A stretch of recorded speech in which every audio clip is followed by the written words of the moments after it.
Hello, beautiful human. How are you today? Kate Witch here, and today I'm going to teach you how to maybe find out why you keep attracting narcissists into your life.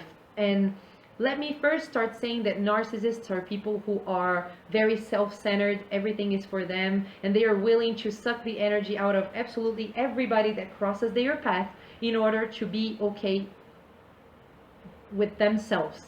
They don't care about anybody else. Everything is for them, and they can even see that there is a fault in them and there is a problem that they have to sort out in their personality. They can't see it. So this is a narcissist. Something very interesting that came into my mind when I was about to start recording this, and I think is very, very important to talk about this. Do you know that it's scientifically proven that genetically we were supposed to have, from the 100% of narcissists in the world, we should have 50% being women and 50% being men. But because of human conditioning, because of society's patterns, and because of all the taming and manipulating and shoving ladies in a tiny box and really destroying us throughout our life as a society, the equation right now is that we have 90% of narcissists being men and only 10% being ladies. This is the size of conditioning that we're going through right now in society for the past, millenniums, I would say. But anyway, it should be 50-50.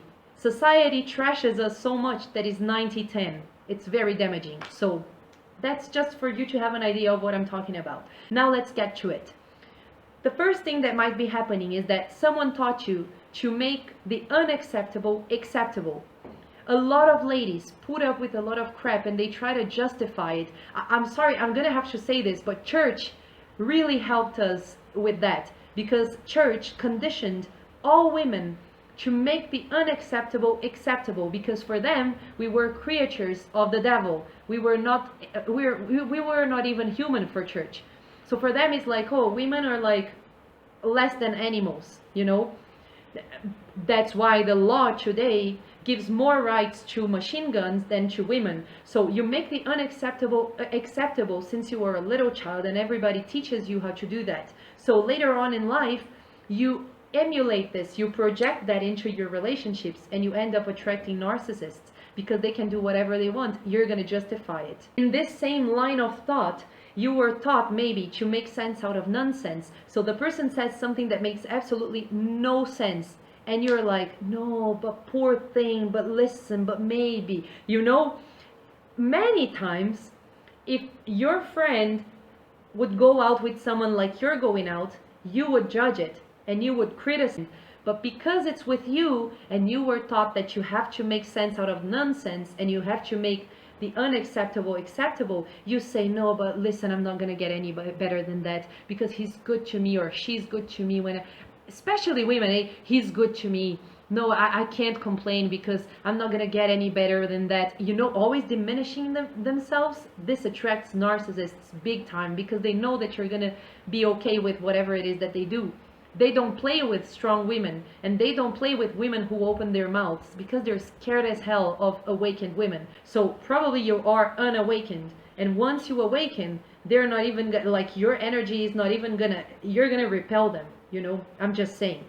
Next, you look at someone and you think, oh, I'm gonna fix it, I'm gonna reshape it, I'm gonna make it better, I'm gonna transform them into the prince that I dream of having. Why the hell will you try to change someone? Would you like someone to try and change you and say that you're unacceptable and say that you're not suitable for them and say that you're not enough? You wouldn't like that. So why would you try and do that with your partner? You know what I mean? This is highly manipulative, and this is crazy as hell, because don't do to others what you wouldn't like others to do to you. Next, men are more important than women. We have this thought in our minds. I was taught that men are more important than me. Every time I speak, everybody tells me to shut up. Every time a guy speaks, everybody has to shut up to listen to them. Every time they ask me to clean up the table and I ask, why can't they help as well? No, they are tired from working, and I'm like, me too. I also have a career and I'm here helping, so why can't they help too? This kind of stuff happens in my house all the time. I'm used to it. But I learned that it doesn't have to be that way, that I can create something better for myself, and this is what I'm trying. So many times if you learned that men are more important than women, you put up with crap and you attract narcissists. That's why so many men are narcissists, and we don't have the 50-50 that I was talking about in the beginning of the video. Oh, the next one is a big one. Your father was a narcissist. Therefore, because ladies usually search for their fathers in men. This is a huge problem. Because the fathers, this is a huge problem. Generational curses and all this good stuff.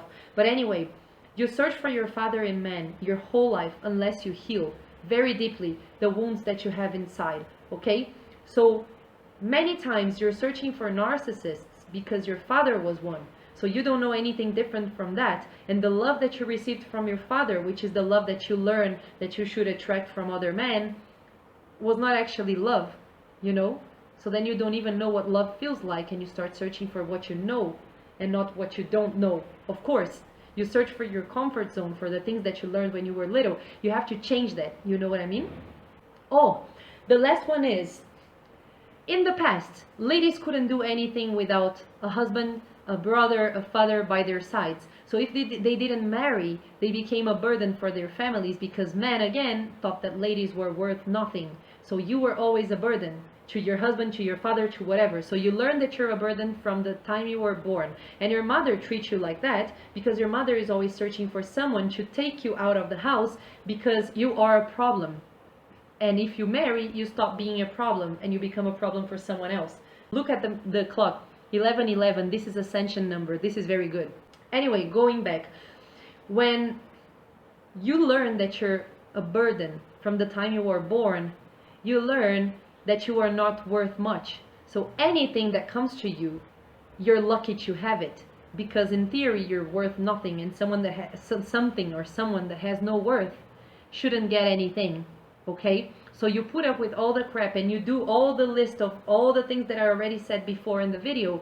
Why? Because you think you're not worth it, that you don't deserve better. So it's very important for you to learn to learn who you are really. Because once you learn who you are, there's no way someone can tell you that you have no worth, you know? This is very important. Keep that in mind. This is what I wanted to transmit to you today. I hope it helps. We'll see each other next video, and if you want me to talk about some subject here, please let me know. Don't forget to go to my website and check all the new stuff that are there, thecapewish.com. See you next week.